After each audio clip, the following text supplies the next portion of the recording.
Hi guys, আজি অসমবাসীৰ লগতে বিটিয়াৰবাসীক আমি আমাৰ পৰিয়ালৰ তৰফৰ পৰা ময়ূক তৰালি এই তৰফৰ পৰা ভোগালী বিহুৰ শুভেচ্ছা জনাইছো আৰু আজি আমাৰ ভিডিঅ'টো আজি আৰম্ভ কৰিব ওলাইছো। এই ভিডিঅ'টোত আজি আছে প্ৰেছাৰ কুকাৰৰ সৃষ্টি কেনেকৈ মাৰে উঠে কেনেকৈ মাৰে আপোনালোকে চাব।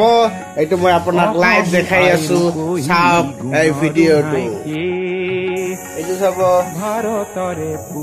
আপোনালোকে চাই আছে, চাওক প্ৰেছাৰ কুকাৰৰ সৃষ্টি কেনেকৈ মাৰে।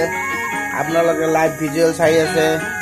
এইটো চাওক, মই গেছত পুৱা 9:30 বাজিলে মই ভাত ৰান্ধি আছো।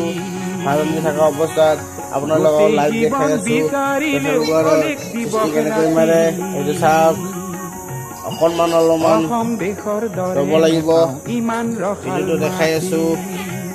অকণমান ৰ'ব লাগিব, সময় হৈছে আৰু আপোনালোকে চাই আছে। এই চাওক, চাব প্ৰেছাৰ কুকাৰৰ সৃষ্টি কেনেকৈ মাৰে।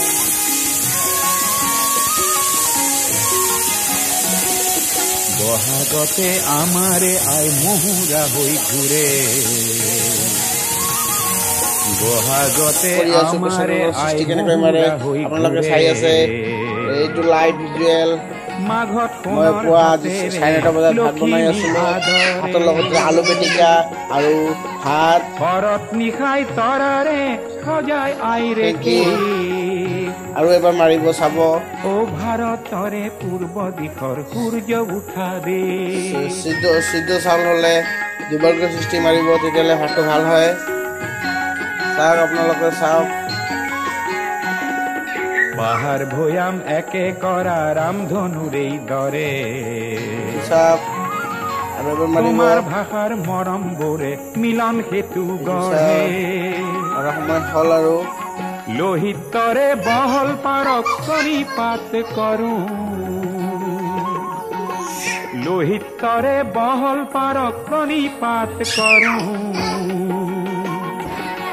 জন্ম ললো ইয়াতে যেন মৰো, ও জন্ম ললো ইয়াতে যেন মৰো।